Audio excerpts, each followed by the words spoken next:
Hey everybody, it's your girl Nikki St. Clair, and I wanted to come to you today to talk about the Happy Meal dad who wasn't too happy.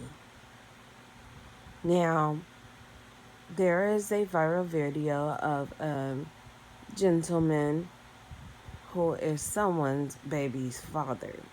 Um, the young lady has multiple children by multiple men, and apparently she asked for help, and he shows up with one Happy Meal for his child, and that's it.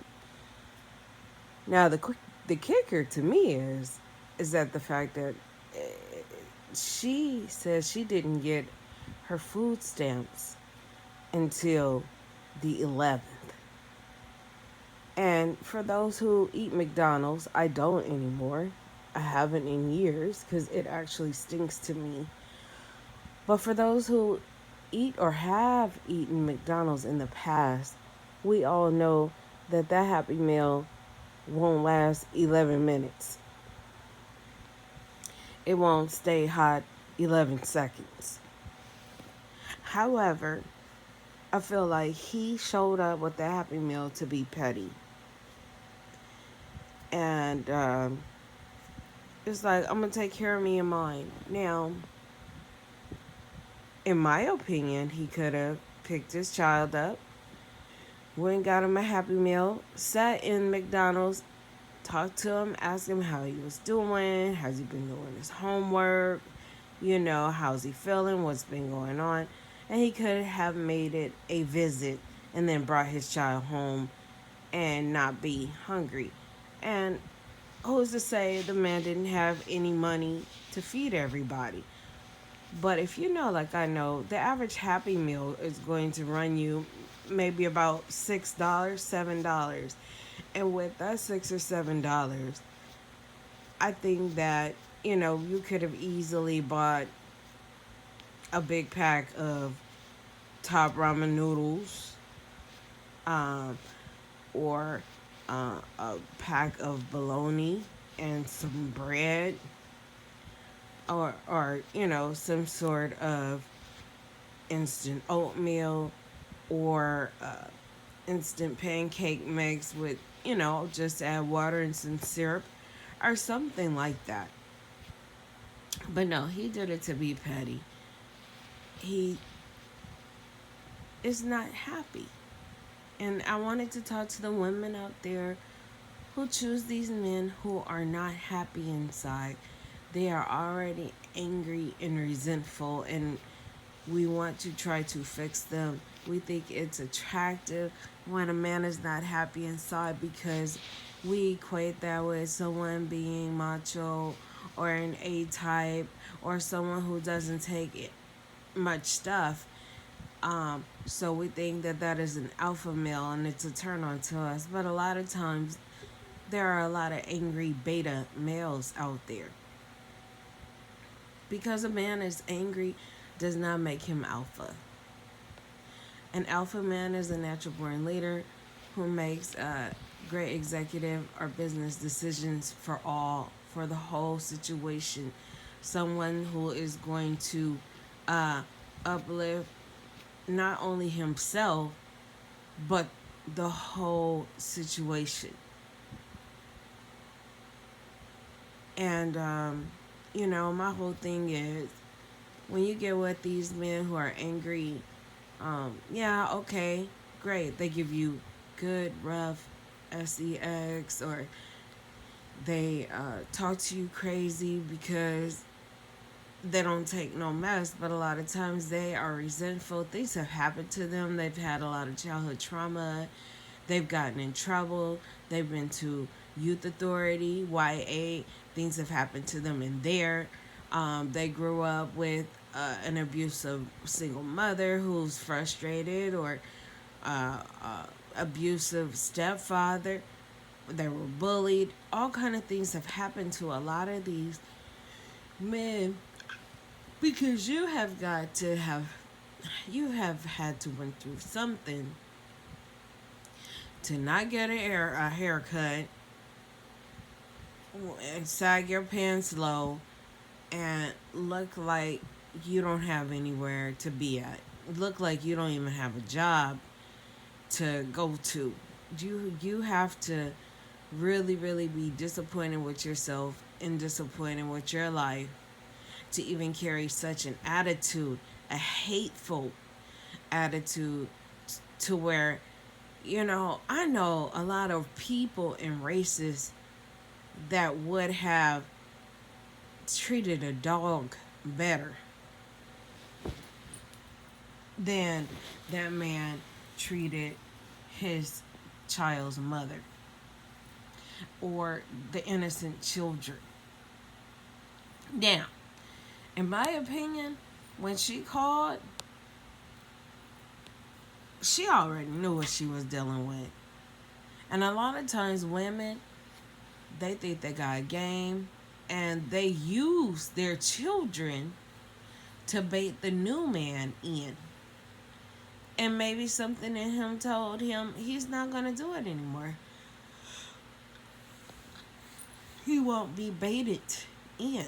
That's not his responsibility. He's not interested in you. He's not interested in your cootie cat anymore. He has moved on. And 9 times out of 10, he doesn't even pay any type of child support.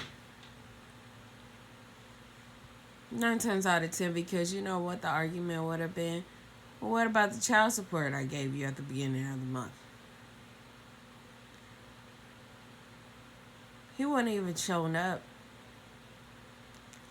So, you know, obviously he doesn't even have his ish together to even take care of his business in the first place. And then she calls him like, hey, by the way, can you help out? And he shows up like, yeah, okay, B, I'll help out. I'll help my child. And that's it. I feel like if you know what you're dealing with, you don't even get emotional, honey. You just take it and you say, okay, well, thank you. But see, because we get so emotional, we allow the devil to win. We allow people to steal our joy, and they get joy out of stealing our joy. And that's anywhere. I've seen people press buttons, coworkers press buttons at work, managers that don't like you pressing buttons, staying on you, always have something to say to you. I've seen things happen to where people, they're upset with you, they're jealous of you, they don't like you, they don't love you anymore. And because you seem unaffected and you just live your life, here's the chance to push her button.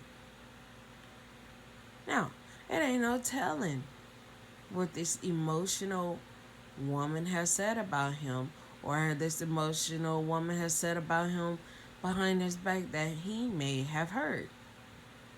There's no, we don't know the history between them.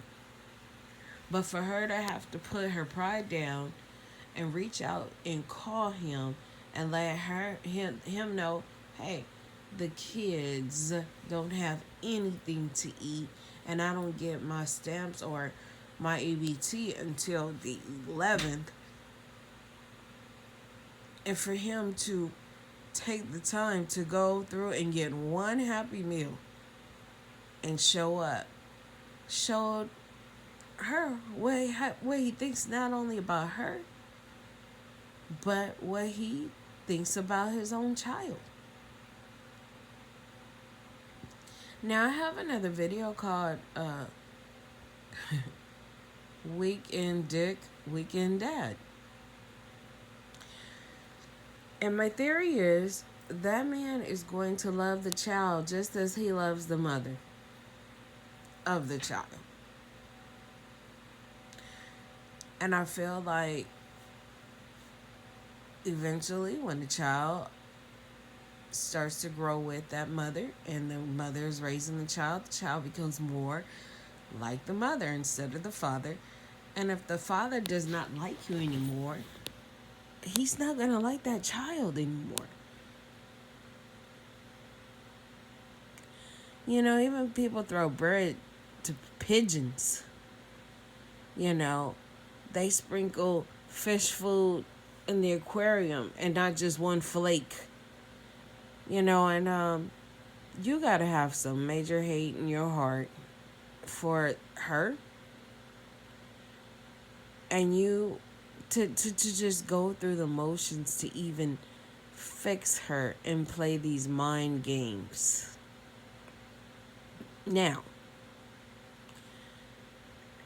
I am a survivor of a mother who was on welfare.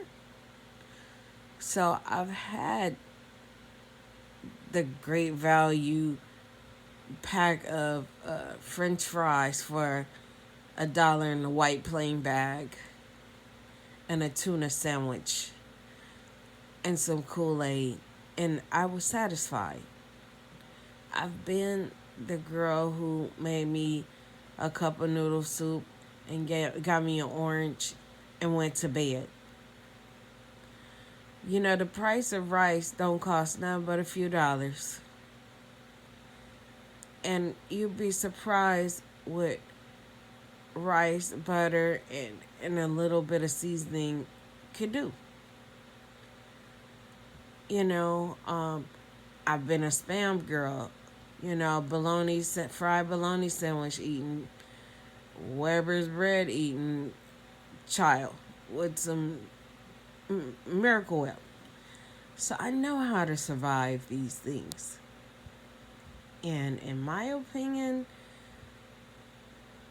that girl should not have called him. Now, she could have just called him to let him know what's going on.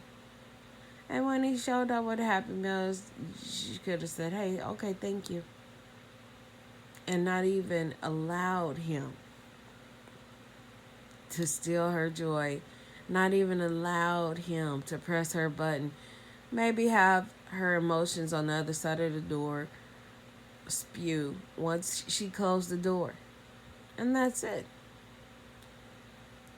But because these kids are young and they are looking for love and they're desperately looking for some sort of a savior, and the sex ain't working no more to, you know, try to get and keep a man and keep his mind, and he's moved on, you have nothing. You might as well be a dog or a stranger on the streets.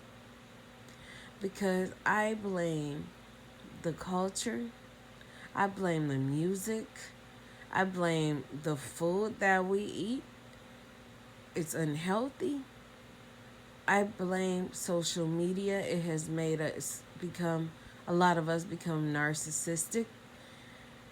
I blame these games that we play. We're forever in combat, you know, when you're on these PlayStation games.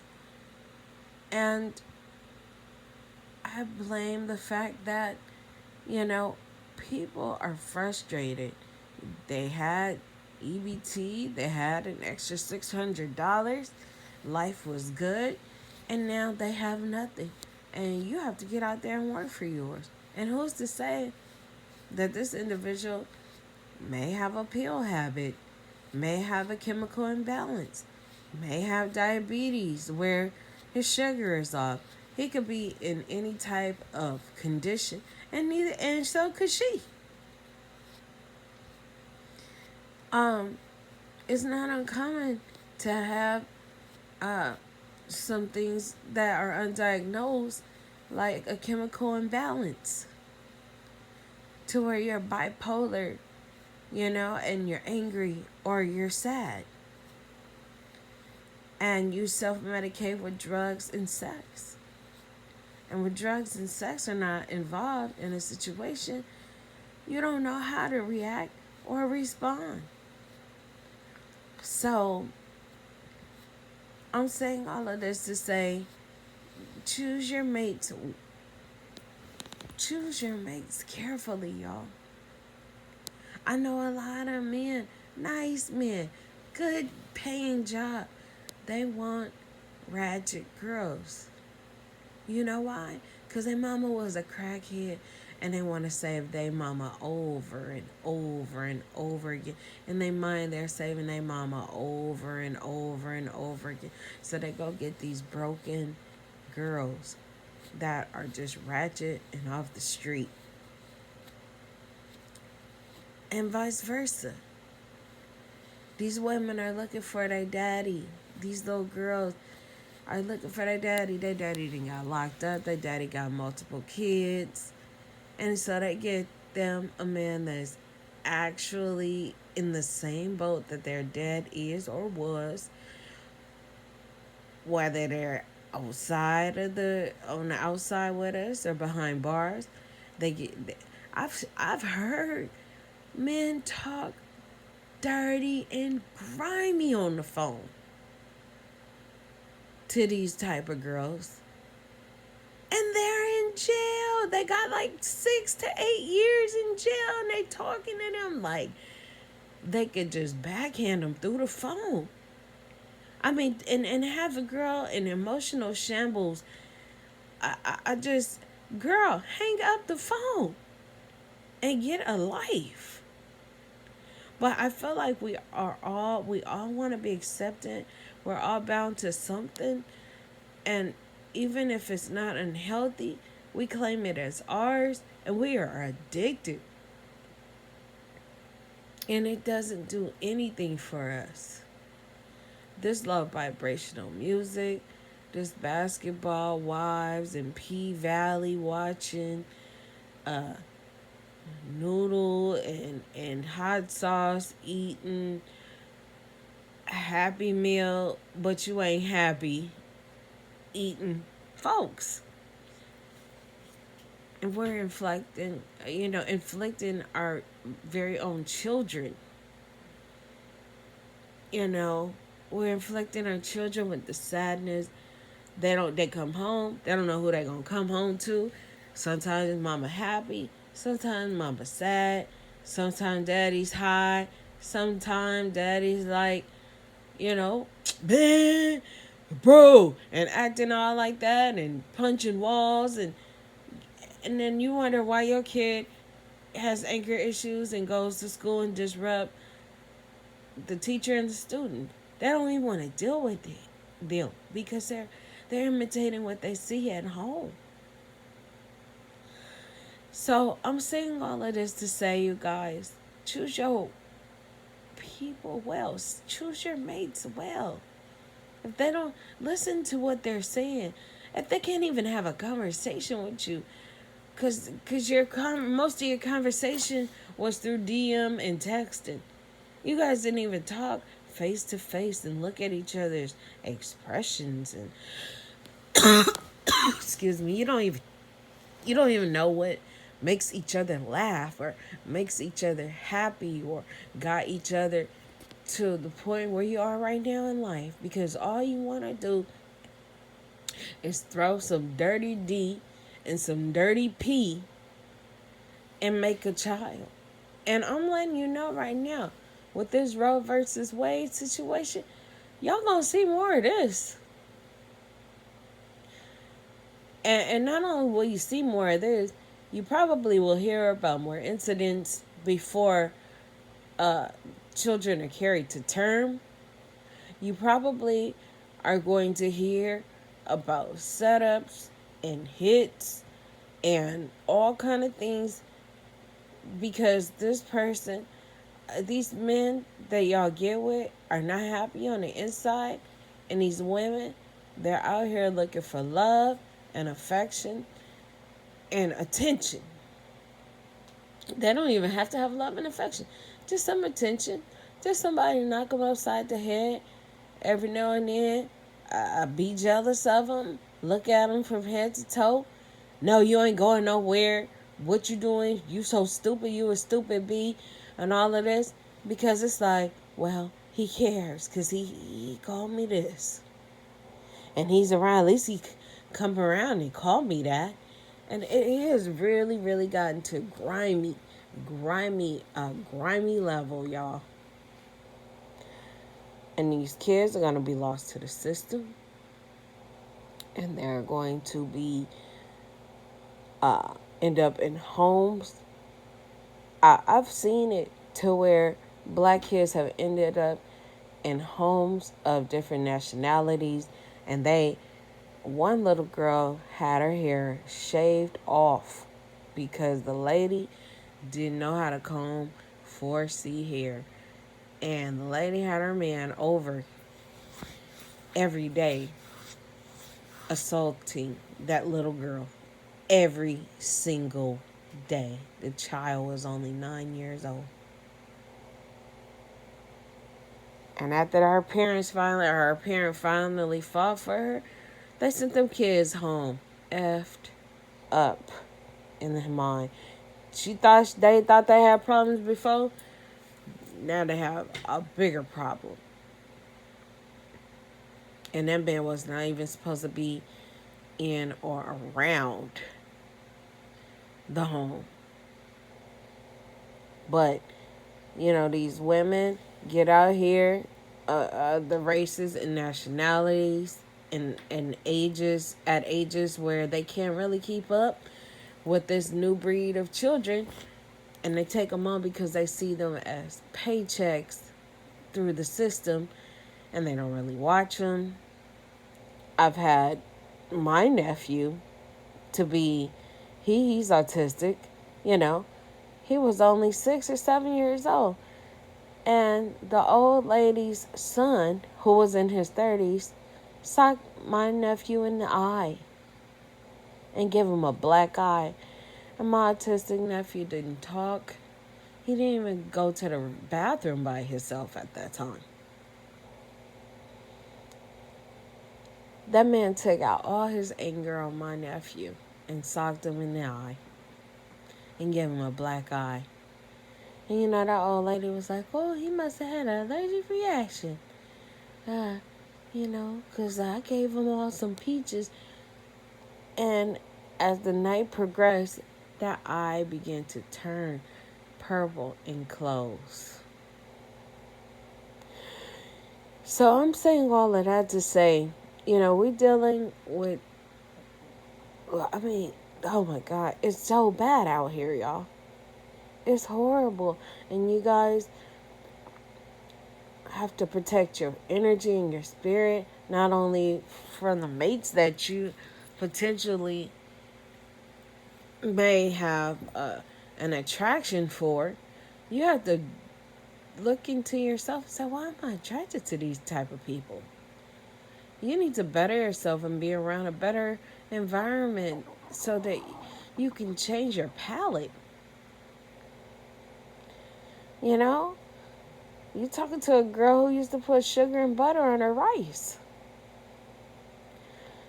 But I had to change my palate. Go out more. No, they don't have hot sauce. They have pepper sauce. They have Tabasco. No, they don't have sugar for the rice. They have shrimp and garlic noodles. To the point where you need to get out and you change your palate. And you say, damn, I used to eat that all the time. Ain't nothing but sugar on sugar. Turn to sugar, which turns to fat, which is bad for your teeth. And, you look back and you say, look how far I've come. I remember eating peanut butter and syrup sandwiches. And that's a true story. We were out of jelly, and I ate peanut butter and syrup sandwiches, y'all. But, when you come out of a certain environment and you introduce yourself to new places and new ways of doing things and better ways of doing things and more nutritional ways of doing things, then guess what? Your life, your attitude. I remember me and my ex, we became vegans for 7 months. We had so much energy. I dropped so much weight, y'all. fruits and vegetables. And I didn't even know I liked kale. I made a delicious kale salad. You know, nutritional yeast saved my life, which is a substitute for cheese. You know, and I felt better. I looked better. I eliminated to the restroom better. My attitude was better. When you eliminate on time, your attitude is better. When I was growing up, y'all, and we had government cheese, man, I would be so stopped up for days as a kid. And we were stopping up toilets, y'all. Huh? And all I'm saying is, there's a better way of living. There's a better mate out there for you. You don't have to save these broken baby dolls. You don't have to save these broken and angry young men. Everybody don't need a hug. Sometimes people just need to be left alone by themselves to work things out. Stop trying to save everybody. Because at the end of the day, these people are so broken. Once you've tried to save them and you realize you can't, and you start sinking, they're not going to reach back and save you. And even though you may feel like they owe you something because you were there for them, they're going to be about self and self-preservation. And they're not going to owe you anything. And they're not going to feel bad about it. So anyways, I'm Nikki St. Clair. Make better decisions. Provide yourself and furnish yourself with a better, healthier lifestyle. And be around happy people who are happy on the inside. And work on your inside so that you may become happy. And you may stay happy. Okay? Thank you so much for choosing to come and watch me. This has been another Black Screen Productions. Black Screen Production. Like, comment, and subscribe. And I'll talk to you later. Bye.